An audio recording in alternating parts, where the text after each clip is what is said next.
بسم اللہ الرحمن الرحیم۔ السلام علیکم۔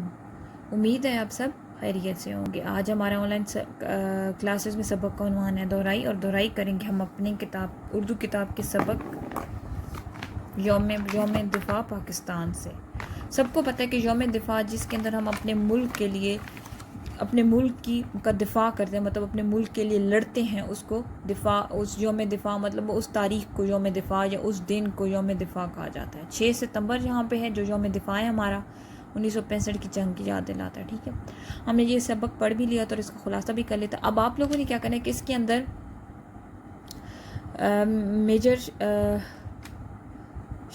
عزیز بھٹی کے بارے میں بتایا گیا۔ ٹھیک ہے، تو اب آپ لوگوں نے کیا کرنا ہے کہ آپ نے اسی طرح سے اس سبق کو مد نظر رکھتے ہوئے، سامنے رکھتے ہوئے، آپ لوگوں نے کوئی بھی اور جو 6 ستمبر والے دن شہید ہوئے تھے، یا جیسے راشد منہاس ہیں، یا کوئی اور بھی ایسا واقعہ جو اس طرح سے جنگ کرتے ہوئے، بھارت کے خلاف جنگ کرتے ہوئے شہید ہوئے تھے، ان کا واقعہ اپنے الفاظ میں لکھنا ہے، چاہے انٹرنیٹ سے سرچ کریں یا کسی اور کتاب سے پڑھ کے۔ ٹھیک ہے، اس کے بعد آپ نے نظم برسات کے الفاظ معنی کی دہرائی کرنی ہے۔ ٹھیک ہے، یہ آپ لوگ، اور اس کو دہرائی کر کے اس میں سے 5 الفاظ کو اپنے جملوں میں استعمال کرنا ہے۔ یوم دفاع کے لحاظ سے ایک کوئی یہاں پہ میجر عزیز بھٹی کا واقعہ ہے، تو آپ لوگوں نے کوئی بھی اور واقعہ لکھنا ہے اپنے الفاظ میں، اور اس کے بعد نظم برسات کے الفاظ معنی کی دہرائی کرنی ہے، اور اس میں سے 5 الفاظ کو اپنے جملوں میں استعمال کرنا ہے۔